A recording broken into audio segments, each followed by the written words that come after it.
Let's talk about law enforcement. We're at an all-time low in terms of crime. We are happy and blessed to do that, but how do we get here? You know, when the Summer of Love happened and you saw George Floyd and all these horrible things, it didn't happen in Florida because he said, you know what, you're going to get punished, you're going to go to jail, and we're going to hold you accountable when that happens. Things like holding people accountable when you steal. You go to California, if you want to steal $999, it won't even stop you. I mean, what kind of lunacy is that?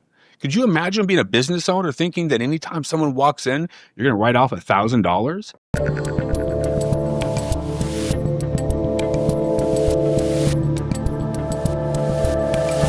All right, I'm joined today by the Lieutenant Governor of the Free State of Florida, Jay Collins. I love saying the Free State of Florida. Doesn't that just sound perfect? You know, Dave, it does. It hits you right here. It just feels right, especially anytime we're talking to other patriots across the country. So thank you for having me. Yeah, it's my pleasure. I want to start with just a quick personal story because although we had crossed paths in my few years in Florida once or twice, you actually did something unbelievably powerful and profound and important for my family not too long ago when the Iran-Israel war was going off. I didn't mention this on air, but my sister and her family and 3 kids happened to be in Israel, and you were leading the team that was getting Floridians out of Israel. Their only international airport was closed.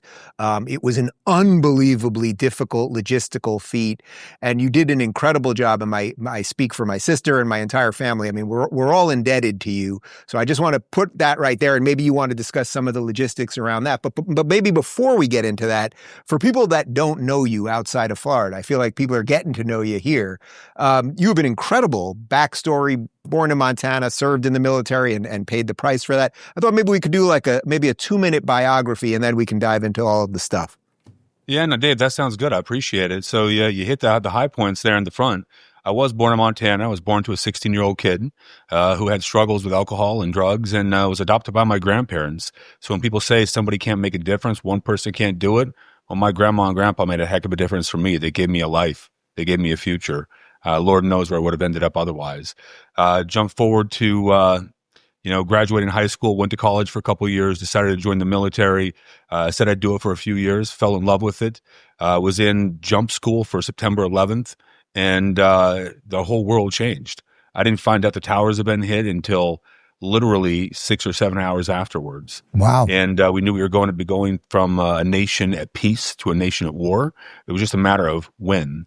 So I did a quick deployment to MacDill Air Force Base, saw a bunch of Green Berets and 3-letter agencies working together, and figured out what I wanted to do when I grew up. Volunteered shortly after that, and went to selection, and I've been volunteering for our nation ever since. I got to go to Afghanistan, Iraq, all over the Middle East, all over Europe, all over South America. I did get shot, and I did do surgery on myself. It's a great barroom story now. It was not awesome at the time. I did get hit by a mortar. I fell and jacked up my back, blew out some discs, broke some bones, and that eventually led to the loss of my leg. Well, I didn't lose it. I know where it is. It's just not with me anymore, Dave. Where, since you have a sense of humor about it, where is it?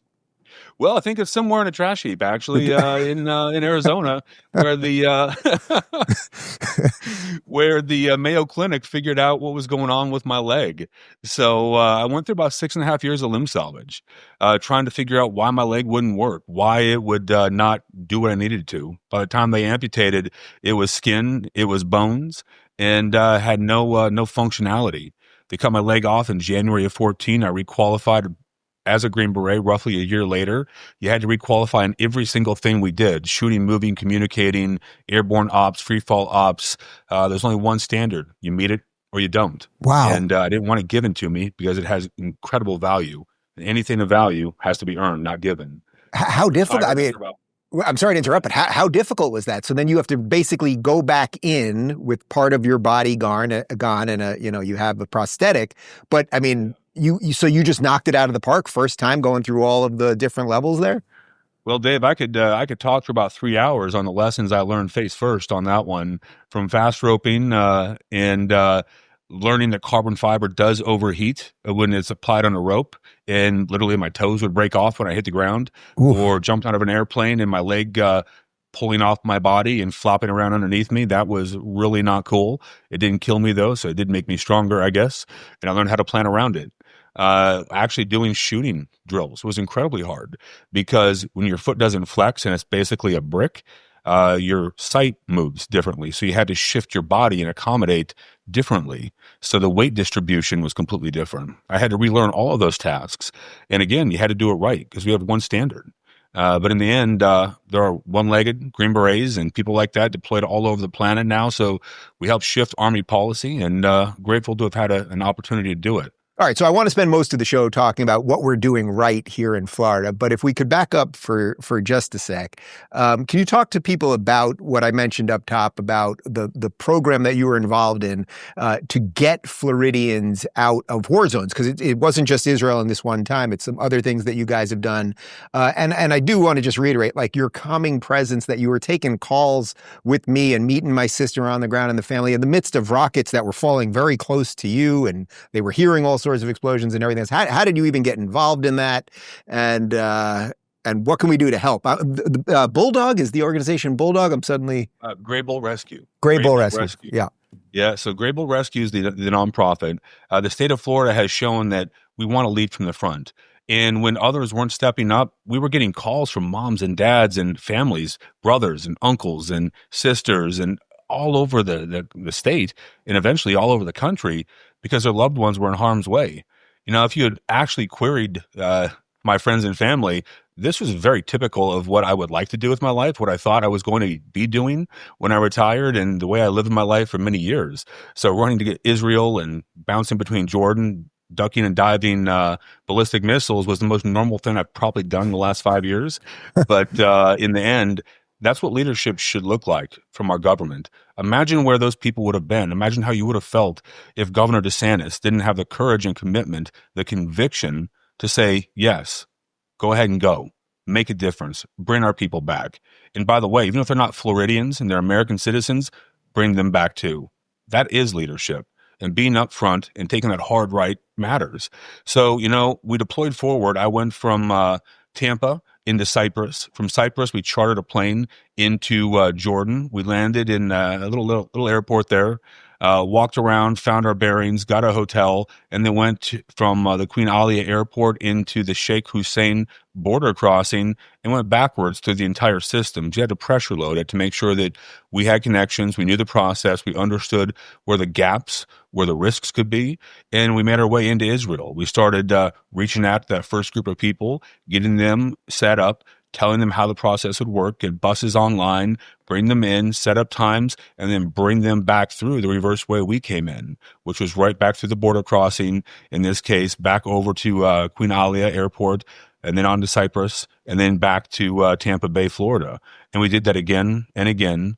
We also used boats, which was a very interesting, slow way back to Cyprus to then get on the same aircraft.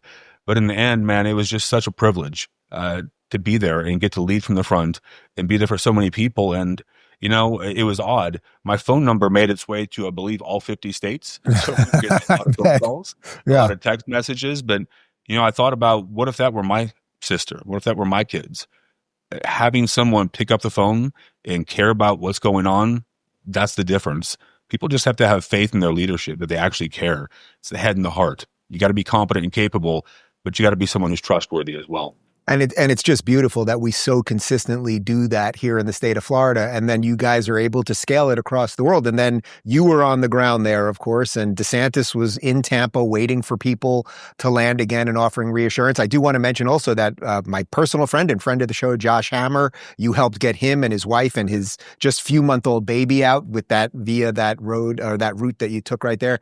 So let's talk about Florida, because everybody watching this knows I love this state. I view Florida as the freest state in the freest nation in the world, and we are doing almost everything right. So tell me a little bit about how is it that we're getting it right? How did you and the governor and the people that are doing it right? And I know we've got some weird stuff happening in the legislature. Maybe we can talk about that.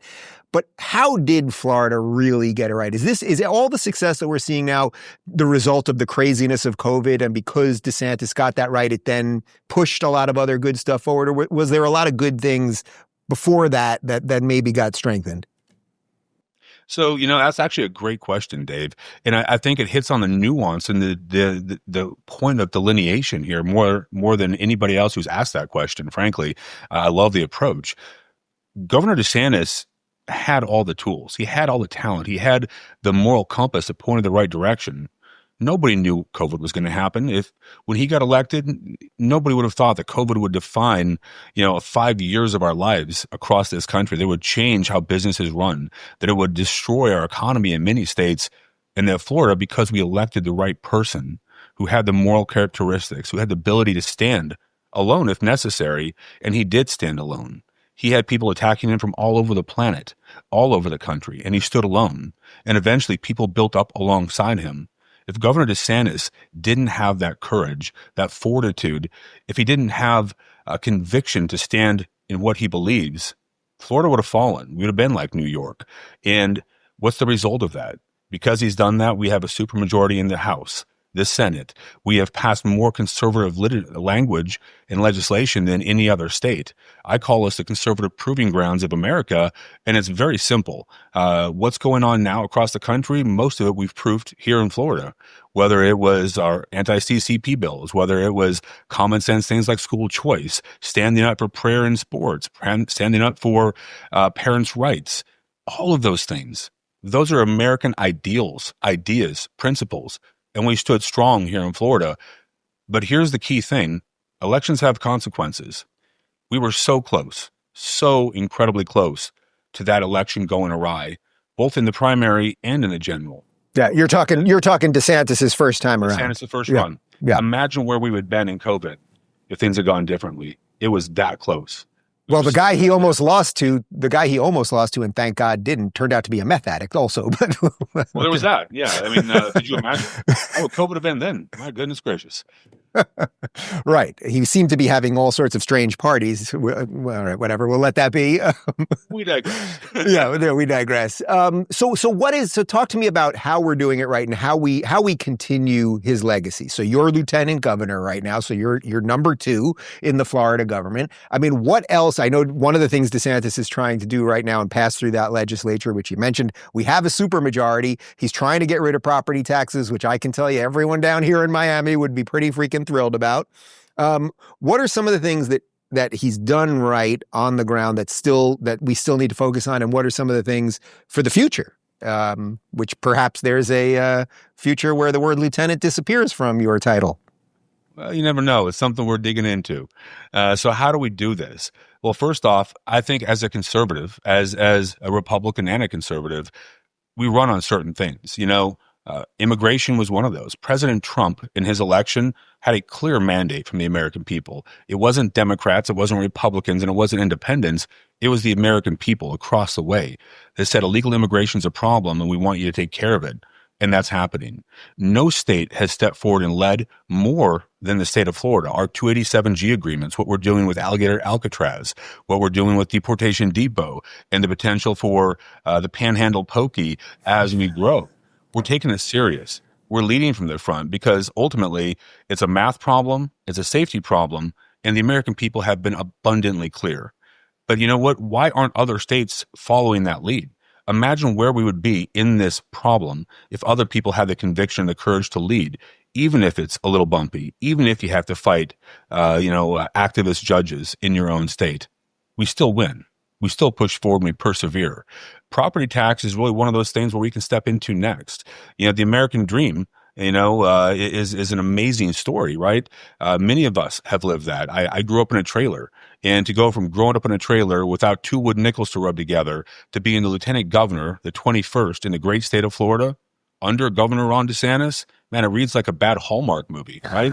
But what an amazing opportunity and a blessing. But only in this country and in a state like Florida is that truly possible. So property tax is the American dream. We want to own our home. And if you really pay rent and the government can take your home, the fact is you don't own it. So we can do that and we should do that. The people across Florida are craving, yearning, demanding property tax relief. But we got to use our supermajorities to get this out there. It's got to go on the ballot. The people have to vote for this. And I think what we really want to focus in on are those homesteaded properties. Mm-hmm. We live in. That's the Hmm. critical component of it. That home, not corporations that own 2, 3, 400 of these things. Your home, the American dream, your people. We got to get that right, and we'll be out at the tip of the spear on that. Both myself, the governor, and whoever else wants to get in beside us. But the fact is this: if you're elected as a Republican, we have an opportunity to land this plane, make a difference, and get it right. And our people are very clear in this. They want property tax relief. They want to have the American dream, and they want the government out of the day-to-day of their home like that. So let's do that. Let's fight for it. Let's do the math. Okay, so speaking of the math, then what, without getting too insider baseball here, what is the general pushback you're getting? Because you mentioned a supermajority, so everything you said there, I'm sure everybody watching this is going, yeah, of course we don't want to pay property taxes, and people shouldn't, in essence, pay a penalty, especially in a state where we have record tourism every year. So it's not like we don't have tax. It's not as if we don't have income coming into the state, and we have a very trim budget. So it's not like we have a lot of fat. So what is the pushback that you get when you hear that, or when you present that? Tax doesn't actually come to this state; it goes to the municipalities. So we have our FAFO, formerly known as Doge, that is going out there. We just found almost $200 million in waste just in Orange County, just in one county, Orange County, Florida. Not shocking that it's that place. But the fact is, there's a lot of fat that can be trimmed from some of these municipal and city budgets. You can't tell me that in some of these counties where they've had de minimis amounts of population growth, yet their budgets have grown 40, 50, 60%, it's all going to the common good, to our law enforcement, to our firefighters, to our roads. I doubt it, right? So cut the garbage, get down to the brass tacks, focus on what people actually want their dollars spent on. The pushback has been simple. Well, this sounds really hard. Well, this is the United States of America. This is Florida. We do hard things. Don't be afraid. Don't be afraid to step up, and let's get it right. We got to do the work. The people want it, and we're going to do this. It can be done. So, okay, so let's assume we get that done, and hopefully that becomes one of, Ron DeSantis's lasting legacies.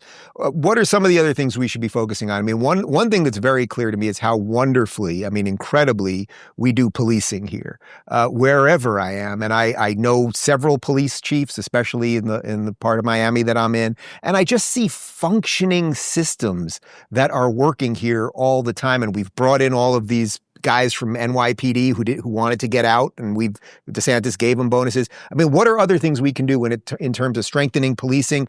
You also referenced Alligator Alcatraz and what we're doing with immigration. I mean, just strengthening the things that are working. Yeah, well, that's the key thing. We've had so much success for the last 6.5 years under Governor DeSantis. You want to keep that train chugging down the tracks. Yes, whatever happens in the next 8 years for whoever the next governor is, something big, something bold, something crazy will happen. And they're going to have their opportunity to shine, to lead through that thing, but want to make sure they have that moral compass. But let's talk about law enforcement. We're at an all-time low in terms of crime. We are happy and blessed to do that, but how do we get here? When the Summer of Love happened and you saw George Floyd and all these horrible things, it didn't happen in Florida. Because he said, you know what, you're going to get punished, you're going to go to jail, and we're going to hold you accountable when that happens. Things like holding people accountable when you steal. You go to California, if you want to steal $999, it won't even stop you. I mean, what kind of lunacy is that? Could you imagine being a business owner thinking that anytime someone walks in, you're going to write off $1,000? I always say it's the PS5 and you can steal 4 games, but you take that 5th game, then they're going to come after you. Yeah. Now we're going to chase you down. Yeah. It's hot garbage, Dave. It really is. But it's common sense. People want leadership. We stand by our law enforcement. We fund them. But how can we get better? I think there's ways to further improve how we purchase vehicles, how we purchase arms, how we train our people from a fusion concept, how we can get more deliberate in training them. As a military man, I always look for opportunities to create horizontal and vertical capabilities to stack those up. The fact is, everything in your home that touches Wi-Fi is up at risk, with cyber being really one of the next major fields of warfare and attack in our communities. It's frightening. That's going to happen. Drone warfare. We talked to Josh and so many other people over there. There were drones flying all over Israel. The fact is, eventually that's coming here. Yeah. We're going to see that. We have to prepare for that. And our law enforcement have to be prepared for those things. But that means you have to train them, fund them, and make sure that they get back to their families. That's time, tools, training. But we often forget that our cops, our firefighters, their moms and dads, their daughters and sons, they have families too. And we often don't pay enough attention to the people behind the badge and all that they do. They deserve to have all they need to do their job, but they got to get home to their families. And in Florida, we're going to continue to fight and lead from the front on that, as we always have. But there'll be something that pops up and will prove our worth and our value there as well. We're a military-friendly state, Dave. There are 1.5 million veterans. I want veterans to retire and come to the great state of Florida. I want them to continue to serve, whether it's in education, whether it's building a business, or it's getting into politics. That brand, that approach, those can-do attitudes make a difference. But we're going to have to solve problems with the VA. We have to draw people in here. That's why we did our Florida Department of Veterans Affairs and Modernization Act that I ran, that allowed us to recruit veterans and their spouses to help them build bridges and build lives right here in the great state of Florida. We're going to continue to push on those things, building businesses, that American dream as well. It's getting things done and getting jobs built. Do you guys in Tallahassee have a special office somewhere where you're able to track the voting habits of the newcomers? Now, I'm down here where I can tell you the newcomers, and I'm only here barely 4 years now. The newcomers are the most read, the ones that come from Cali and New York, all obviously to the backdrop of COVID. But that's always the concern with the OG Floridians, and I'm very sensitive to that concern. So when I first got here, I was always walking around with my Florida hat or American shirt flag because I wanted people to know, hey, I'm here for the right reasons. I'm not here because you tell people you're from Cali and they start freaking out. Are you guys aware of a good set of problems, which is we've created the conditions for freedom, so everyone's still coming here, but it does present a risk that places like Utah and Montana, where you're from, that in some sense have become a little more blue at times because the blue people flee and then they bring the stupid policies? Yeah, Dave, we've been pretty good at this right now. I look at Hillsborough County. I live in Tampa. It is not historically a bastion of conservative values. I ran against the mayor of Tampa's mother-in-law originally. I had like 5 months to jump in this race. We won by 10, and it has shifted, I believe, 15 points in the local congressional district there over the last 4 years. That's incredible. That's incredible growth. So what does that tell us? In cities like that, we have political refugees from California, from New York, from New Jersey, that have said the lunacy is enough. I mean, Mamdani and the nonsense. I think you're going to see an expressway flying down here from New York and New Jersey because of that guy. Yeah. We are the last bastion. If America's the shining city on the hill, we're the light. But we got to keep solving those problems, and we got to bring back conservative, people-focused leadership across this country. We got to export what we do.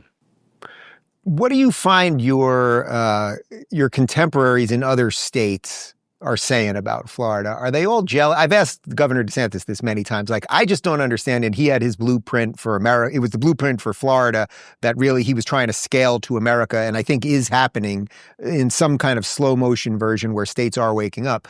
But when you talk to other governors or lieutenant governors or House members from other states where they're doing it wrong, what are they saying? What do they actually say to you behind closed doors? Well, often they're very jealous of what we've accomplished. You guys have the supermajority. You have all of these things that are going on. You've done choice in education. You've pushed gun rights forward. You blocked the CCP. You've built better licensure to get the government out of the way. You've deregulated all the things that we dream of and they can't do in these other states. But, there's the other side of the discussion as well. We weren't where we were a few years back. The Democrats were in the exact same seat, and they eroded their own values. They fought each other. They tore the thing apart. We have to remember what we got elected to do, what the people in Florida want, and we got to continue to fight. It's not about words. Words are cheap. You got to put points on the board. You got to do things. It's deeds, not words that matter. And our people expect that. Look, we had a bumpy road last session. We did. It was not up to our expectations. It was not what Florida deserved. And frankly, I hope and pray we are on a course for a better solution. Our Senate, our House, and the EOG, we all have to work together to solve this. But in the end, the governor stood strong on conservative values. He fought for the people. He He fought for immigration, and he fought for the things that we promised people we would do. We got to keep that in mind. Hopefully we have a better session this last year in Governor DeSantis' time as governor. I would love to see that happen. But in the end, we're not going to stray. We will not lose our resolve. There's so much going on, whether it's Charlie or Mamdani. We have to maintain who we are in Florida because we lead. And that is consistently what other lieutenant governors, other members of senates and houses have said, state to state to state. They're jealous of what we've had. Yeah, even for a guy like me, who's obviously well-versed in Floridian politics, I didn't realize until the last session how sort of screwy the House with the supermajority could be. Do you think some of that is also that DeSantis, because this is his last term no matter what, that in essence he's a lame duck, so they're just like, let's just see what we could get away with because we don't have to worry about this guy anymore? Yeah, if someone made that bet, I don't think they were paying attention. There is nothing lame duck about him. I'm not even sure a duck is the right word, right? I'm not making the argument. I'm trying to make their argument. Yeah, teeth and claws, right? Yeah. Like DeSantis is no lame duck. I've heard that discussion 100%. Yeah, that was an egregious miscalculation. He is hitting the gas pedal. He is driving forward fast, and I'm so incredibly proud to be his lieutenant governor. Because I'll tell you what, if we're going to wear suits and ties every day, we're going to get dressed up, we better get something done. I don't sit idly very well. I got to have something to do with my hands. And that, thank God, is serving the people of Florida and getting things done. We're going to get things done. So speaking of getting things done, I think one of the major things that people talk about that Florida could do better is figure out what's going on with, we have all these natural disasters. Obviously, we've had, basically 2 virtually Category 5 hurricanes hit us in the last 3 years, Ian and the one last year, I'm blanking on which one that was. Helena, thank you. Yeah, and Milton, right. And obviously there's an insurance problem here in that we are a peninsula. We have a lot of water around us. We get hit on the Gulf. We get hit on the Atlantic. Is there anything we can do? Is it the government's responsibility to be facilitating the insurance companies to be making better deals with people? Or is it just kind of baked in that if you live in an area like this, and it's not just Florida, obviously, that there's a price to pay in some sense? Yeah, Dave, there's a little bit of all the above. I think we'll grab answer E on this. It is all of the above. But here's the fact, right? Yes, there are things we've done and there are things we can do, but this is where we've got to stay the course. I've heard the First Lady call Governor DeSantis a steely-eyed missile man, right? That's what we're talking about. It is not easy to go look at people in the community when their homes have been destroyed, insurance prices are going up, and say, we have to be patient. The tort reform work that we did is working. Insurance companies are coming back. Rates are stabilizing. I know it's hard. And we've done all we can to help as a state and lead from the front with many programs to either elevate your home, to refurbish your home, to ruggedize your home and make it more resilient. But in the end, tort reform, we had 77% of the litigated claims and only 7% of the actual claims in the country. That math is not math. Wow. Yeah. I have 10 fingers and 5 toes, and you got to do the math, right? It makes you scratch your head a little bit. So I got the joke. Yeah, thank you. I'm a one-legged guy. I live in a city of pirates, man.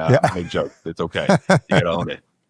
But, we have brought back more insurance companies. I believe there's 13 or 14 now that are up and selling. Our secondary market's broadening. Rates have stabilized. Rates are starting to come down. Insurance companies filing for rate reductions are improving, and across the board, they're either stabilized and holding or dropping. Auto insurance, while the other 49 states are going up right now, Florida's going down. Why is that? Well, we were a little tort crazy over here in Florida, and we got it fixed. And thank God. Now, there are a lot of people who want to push back and flip-flop back. If we go backwards on tort reform, you're going to watch insurance prices skyrocket again. It's just stabilizing the market. We have to hold what we got, and we got to keep leading. And that doesn't mean we're not going to lead on insurance. Look, if there are companies who aren't doing right or aren't doing good business, we're going to hold you accountable. FAFO, formerly known as Doge, is out there in Florida, and we take it serious. Treat your people right, do the right thing, do good business, and we'll be okay. But if you are taking advantage of people, there is accountability. We will find you, and we will fix the problem. That being said, I think we're on a good course right now, Dave. I think rates are dropping, and hurricanes happen. we could have a few years without hurricanes, it'd sure be nice.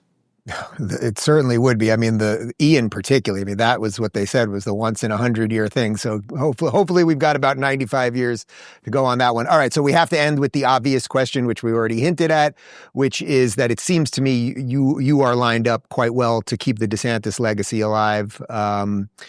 Byron Donalds is the only sort of big name Republican that has announced that he is running for governor. I think a few other people have announced much lower level.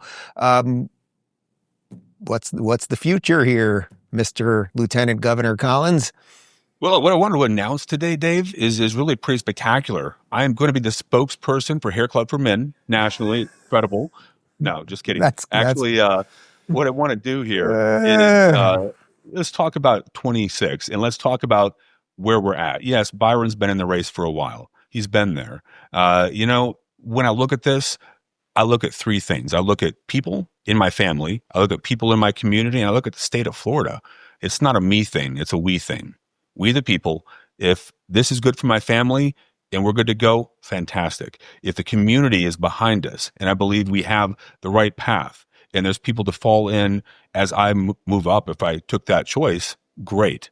And is the state of Florida lining up to really espouse my brand of leadership? And it's a very complex decision. It's not just I'm going to jump in and literally take my leg off and throw it in the rain and get down to business, right? Turns out hopping's hard. And, you want to make sure that this isn't my ego talking, that it is about other people. So here's where we are right now, Dave. And it has been a lot of prayer. It has been a lot of discussion. And I am so grateful for my family because they are unequivocally behind me. If we decide to do this, they have my back. They're ready for the fight ahead. Our community has resoundingly said that they support me, that they have my back, that we're in a good position on this. And then what I've heard repeatedly across the state of Florida is this: we don't want politics as usual. We don't want business as usual. We want people who understand it's not a me thing. It is a we thing. We want people willing to step in and step up, to step into that breach because they understand what matters. They understand that these are people's lives and that government can't move at the speed of government. It has to move at the speed of people's lives. That's what we should do. So where that leaves us is this: we are making our final decisions. We are weighing this very heavily, and we are very nearly at our final decision point. And here's what I want to leave you with. I am not afraid of the fight. I am not afraid to get in and step up and lead because I've seen what goes wrong with bad government. I fought beside people for 23 years all over the country. I've fed millions of people across this planet, millions of people across the state of Florida after disaster. I have been there in their worst times and in their best times. And I know more than anything else, when you take away money, you take away things, it comes down to moral compass and leadership. And that we can do. So we're really close. If we decide to jump in, Dave, I will personally call you and give you a thumbs up and say, let's go. We got this. And it's time to win. I think that was your way of saying that Florida's gain might be the hair club's loss. We will we will find out more. Well, Jay, it's been really a pleasure and an honor getting to know you, and we shall see. And I look forward to that phone call. I thank you, and stay tuned, everyone. All right. Appreciate you, brother.